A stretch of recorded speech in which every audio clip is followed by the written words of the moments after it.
تم قلعے کا محاصرہ کیے رکھو، کبھی بھی تم ہمارے شہر کو فتح نہیں کر سکتے۔ انہوں نے کہا کیوں؟ کہنے لگے ہم نے اپنی اسلامی کتابوں میں یہ پڑھا ہے کہ اگر اس کو فتح کرے گا تو ایک ہی بندہ کرے گا۔ عبیدہ بن جراح کہنے لگے بتاؤ وہ کون ہے؟ کہنے لگے اس کا نام عمر ہوگا، ایک بندہ کرے گا جس کا نام عمر۔ جب یہ نام لینے کی دیر تھی چیخ پڑا سارا لشکر کہ تکبیر کے نعرے، اور عبیدہ بن جراح کہنے لگے الحمدللہ فتحنا البلد، الحمدللہ ہم نے شہر فتح کر دیا ہے، ہم نے فتح کر دیا ہے۔ وہ کہنے لگے کیسے فتح کر دیا؟ کہنے لگے عمر ہمارا امیر المومنین ہے، آپ نے جن کا نام لیا وہ ہمارا امیر المومنین ہے۔ نے کہا نہیں ہم نہیں مانتے جب تک ہم دیکھیں گے نہیں، اس کی شکل ایسی ہے، پورا نقشہ بیان کر دیا۔ جب نقشہ بیان کیا، عبیدہ بن جراح نے اپنی لشکر میں جس شخصیت کی شباہت شکل و صورت فاروق اعظم کے مشابہ تھی اس کو بھیجا کہ یہ ہے، دیکھ لو جو تم نے اوصاف بیان کی۔ وہ دیکھنے کے بعد خوب غور کرنے کے بعد کہنے لگے ہاں مسلمانوں اللہ کی قسم ہے یہ عمر کے مشابہ ضرور ہے مگر عمر نہیں ہے، یہ عمر نہیں ہے۔ اگر عمر آ جائے ہم لڑائی کیے بغیر چابیاں اپنے ہاتھوں سے حوالے کر دیں گے شہر کی، بیت المقدس کی۔ بات جب نہ بنی، خط لکھا ابو عبیدہ بن جراح نے کہ امیر المومنین آپ تشریف لائیں، قربان جاؤں امیر المومنین جا رہے ہیں۔ یہ نہیں لشکر ہے، فوج آگے اور پیچھے نہیں، اکیلے خود غلام بھی ساتھ ہے۔ میں کہتا ہوں یار بہادری کی بھی کوئی انتہا ہوتی ہے۔ لڑے ہیں پوری دنیا سے 22 لاکھ مربع میل، 4000 سے زیادہ شہروں کو فتح کیا ہے، پوری دنیا کفر سے دشمنی مول لیے ہوئے ہیں، اور چلتے ہیں تو تنے تنہا۔ وہ دلیری کی بھی کوئی حد ہے۔ چلتے ہیں ساتھ غلام ہے، غلام سے کہتے ہیں یاد رکھنا اتنے میل میں چلوں گا پیدل، تو سوار، پھر جب میرا وقت آئے گا پھر میں سوار، آپ پیدل چلو۔ کہنے لگے جی امیر المومنین میں نوکر غلام، کہنے لگے نہیں ایسے ہی ہوگا۔ چلتے گئے، وہاں استقبال کے لیے لوگ کھڑے ہیں، وہ پادری بھی آئے ہوئے ہیں اہل کتاب کے۔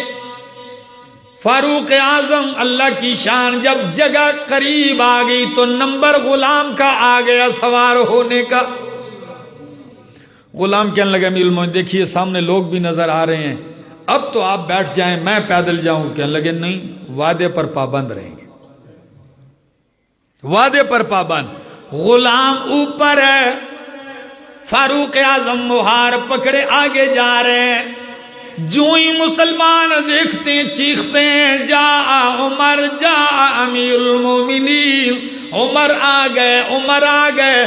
پادریوں نے سوار کے اوپر نظریں ٹکائی ہوئی ہیں، نظریں ٹکانے کے بعد کہنے لگے مسلمانوں خوش نہ ہو، جو سوار ہے یہ عمر نہیں ہے، یہ کوئی اور عمر ہوگا، جو ہماری کتابوں میں عمر ہے یہ وہ عمر نہیں ہے۔ عبیدہ بن جراح کہنے لگے اللہ کے بندو عمر وہ نہیں جو سوار ہے، عمر تو وہ ہے جو پیدل آ رہا ہے، عمر وہ ہے امیر المومنین۔ جب دیکھا پیدل آتے ہوئے تو وہ بھی چیخ کے کہنے لگے ہاں نعم یہ وہی ہے، یہ وہی ہے عمر۔ شاندار استقبال ہوا، چابیاں اپنے ہاتھوں سے لا کے پیش کرتے ہیں، جزیے کے لیے تیار ہوتے ہیں۔ بیت المقدس میں بلال حبشی سے فرمائش کی جاتی ہے آج آذان تو دے دینا، آذان دی جاتی ہے۔ پادری زور کی نماز کا وقت ہوتا ہے، پادریوں نے اپنی عبادت گاہ کھولی کہ آپ نماز پڑھیں، آپ پڑھ سکتے ہیں عبادت اپنی۔ فاروق اعظم نے اس وجہ سے اس میں نماز نہیں پڑھی کہ آئندہ کے لیے یہ ایک دلیل بن جائے گی اب باہر آئے، آپ نے الگ جگہ نماز پڑھی۔ یہ ہے تاریخ اسلام کی وہ عظیم ہستی۔ پولیس کا محکمہ قائم کیا، اس سے پہلے کوئی تصور نہیں تھا۔ بیت المال کا محکمہ قائم کیا ہے، صوبے بنائے ہیں، صوبوں پہ گورنر بنائے ہیں، امراء مقرر کیے۔ یہ آپ کی تقسیم تھی۔ خود ایسے، اور رات کو مدینے کی گلیوں میں امیر المومنین تنہا گشت بھی کر رہے ہیں، مدینۃ الرسول میں گشت کر رہے ہیں۔ پتہ ہے؟ سنا دوں؟ وقت نہیں ہے جی، پھر سن لیجئے۔ گشت کرتے ہیں، رات کو چکر لگا رہے ہیں باہر، دیکھتے ہیں ایک گھر سے رونے کی آواز آ رہی ہے، بچے رو رہے ہیں۔ آپ نے فوراً دروازے کی اور سے دیکھا، صحن میں ہنڈیا رکھی ہوئی ہے، کوئی عورت آگ جلا رہی ہے۔ فاروق اعظم نے دروازے پہ دستک دی، عورت آئی، فرمایا بہن کیا تکلیف ہے؟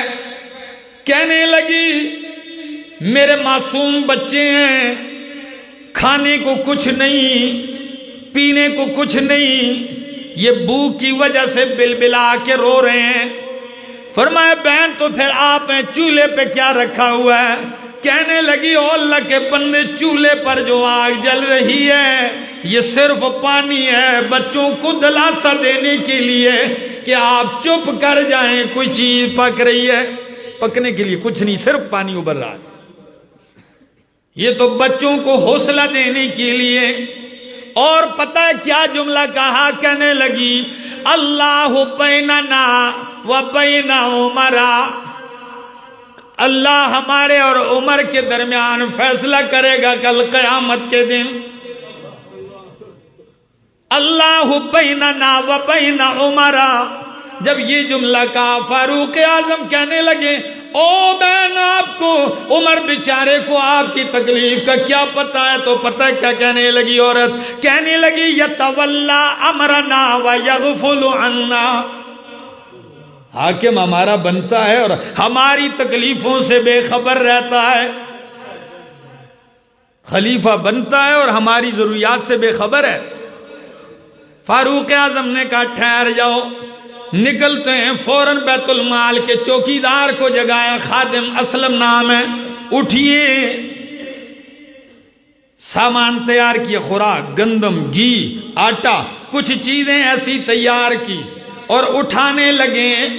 خادم کہنے لگا میں اٹھاؤں گا، کہنے لگے آج تو اٹھائے گا، کل قیامت کے دن بوجھ کون اٹھائے گا؟ مجھے اٹھانے دیجئے اپنا بوجھ۔ آپ خود اٹھاتے ہیں، خادم ساتھ چل رہا ہے، چلتے ہیں جلدی سے۔ آگ جل رہی تھی، اسے جلانا شروع کر دیا، چونکہ لکڑیاں ہری تھی، آگ جل نہیں پا رہی تھی۔ خود آپ پھونکے مار مار کے آگ جلاتے ہیں۔ گھی ڈالا ہنڈی میں، آٹا ڈالا، کچھ حریرہ سا تیار کیا نرم، اور آپ آگ پھونکتے ہیں۔ اسلم کہتے ہیں میں بیٹھ کے دیکھ رہا ہوں کہ عمر کی داڑھی سے دھواں نکلتا ہے اور راکھ اڑ اڑ کے آپ کی داڑھی پہ آ کے لگتی ہے۔ یوں داڑھی پکڑ کے کہتے ہیں آج کا دھواں برداشت کر لے ورنہ کل جہنم کی آگ بڑی سخت ہے۔ خود اپنے آپ کو مخاطب کرتے ہیں۔ پھر حریرہ تیار کیا، بچوں کو بٹھایا اس عورت کے، انہیں اپنے ہاتھوں سے کھلا رہے ہیں، ایک ایک کے منہ میں وہ خوراک ڈالی۔ جب وہ کھا کے سیر ہو گئے، فاروق اعظم دور بیٹھے رہے، کافی دیر تک ان بچوں کو دیکھتے رہے۔ جب تک بیٹھ کے بچے کھیلنے لگے، فاروق اعظم اٹھ کے آنے لگے۔ پتہ ہے ایک جملہ آپ کو یہاں عورت کا سنا ہے، جب اور آنے لگے عورت کیا کہتی ہے؟ فاروق اعظم نے فرمایا عورت آج چند دنوں کی یہ خوراک ہے، جب بھی ختم ہوگا، ختم ہونے سے پہلے انشاءاللہ اگلی خوراک آ جایا کرے گی آئندہ۔ عورت دعا دیتے ہوئے کیا کہتی ہے؟ انت اولا بہذا الامر من امیر المومنین، او نیک سیرت فرشتہ بن کے آنے والے انسان، خلافت کا حقدار عمر سے تو زیادہ ہے۔ عورت کہتی ہے خلافت کا حقدار تو ہے، تیرے جیسا بندہ خلیفہ ہونا چاہیے، پھر بھی اپنا تعارف نہیں کروایا۔ کیا کہتے ہیں؟ کہتے ہیں او عورت، کل جب تو امیر المومنین کے پاس آئے گی اس عاجز کو بھی وہاں پائے گی۔ اسلم کہتے واپسی پر میں نے ایک جملہ پوچھا، میں نے کہا امیر المومنین یہ آپ کھانا تو دے کے تیار کر کے آ گئے، کافی دیر تک آپ بیٹھے دیکھتے کیوں رہے؟ کہنے لگے او خادم، میں نے ان بچوں کو روتا ہوا دیکھا تو پھر میرے دل نے گوارا نہیں کیا کہ ان کو ہنستے کھیلتے بغیر میں اٹھ کے چلا جاؤں۔ پھر جب میں نے ان کو مسکراتا ہوا دیکھا میں تب وہاں سے اٹھ کے گیا۔ میرے دوست، میرا یار، یہ عظیم ہستیاں ہیں، کیا حاکم وقت ان کے واقعات پڑھے تو اس کو کوئی احساس پیدا ہو؟ کیا مسلمان حکمران ان لوگوں کا تذکرہ سنیں تو ان کو پتہ چلے کہ حاکم کیسا درد دل رکھتا ہے۔ آپ مدینہ سے باہر چلے گئے، ایک بوڑھیا عورت لگی ہوئی ہے، فاروق اعظم پہنچتے ہیں، بوڑھیا اتنے جلال میں ہے، پتہ ہے کیا کہتی کل قیامت کا دن آئے گا، میں عمر کے گریبان سے پکڑوں گی اور اللہ کی بارگاہ میں پیش کروں گی۔ فاروق اعظم دہک اٹھے، کہنے لگے او بڑھیا، عمر بیچارے کو کیا خبر ہے، اتنا تیرا گھر فاصلے پر ہے؟ کہتی ہے وہ بادشاہ ہی کیا جو قریب کے لوگوں کی تو خبر گیری کرے اور دور کا نہ پوچھے، اگرچہ میں دور رہتی۔ فاروق اعظم نے تعارف کرائے بغیر کہا اماں جان دیکھیے عمر بیچارہ مصروف ہے، جہاد ہیں، میدان کارزار ہیں، اگر میں عمر کی جگہ آپ کو کچھ دے کے راضی نامہ کر لوں تو کیا آپ معاف کر دیں گی؟ بوڑھیا کہتی او جوان تو مجھ سے مذاق کرتا ہے؟ کہتے واللہ میں مذاق نہیں کرتا ہوں، سچ کہتا ہوں۔ بوڑھیا سے مذاکرات جاری ہیں، صلح ہو رہا، معاہدہ ہوتے ہوتے 25 دینار پہ بوڑھیا راضی ہو گئی، 25 دینار پہ بوڑھیا راضی ہو گئی۔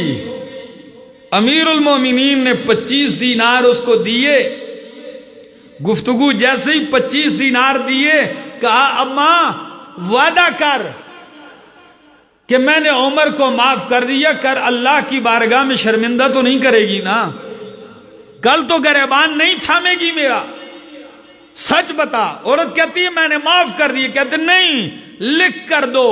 ابھی معاہدہ تحریر ہونے لگا کہ اوپر سے عبداللہ ابن مسعود اور علی المرتضیٰ آ گئے۔ جب انہوں نے دیکھا فاروق اعظم لگے ہیں کچھ تحریر کرتے ہیں تو ایک دم کہنے لگے امیر المومنین آپ کیا کرتے ہیں؟ بس جب بوڑھیا نے امیر المومنین کا لفظ سنا تو بوڑھیا تو ڈر گئی، عمر کا دبدبہ تو ویسے بھی تھا، عورت ڈر گئی۔ فاروق اعظم کہنے لگے اماں ڈریے نہیں، جو بات ہے بات وہی رہے گی، بات وہی رہے گی، اب میرا تیرا راضی نامہ ہو گیا ہے۔ فرمایا میں نے بڑھیا سے صلح کر لی ہے 25 دینار پہ، علی عبداللہ ابن مسعود آپ دونوں بھی یہاں دستخط ثبت کر دیں، آپ کی گواہی بھی پڑ جائے۔ واہ عمر، بندہ کبھی کبھی غور کرتا ہے تو آدمی کہتا ہے یہ کام تو بڑا کوئی ویلا جب بندہ ہوئے پھردہ ہوئے، کیا خیال ہے؟ نہیں ویلے نہیں، یہ ان کے دل میں درد تھا۔ کیا تھا؟ درد تھا۔ جب آپ خلافت کے کام میں مصروف ہوتے تو چراغ جل رہا ہوتا تھا،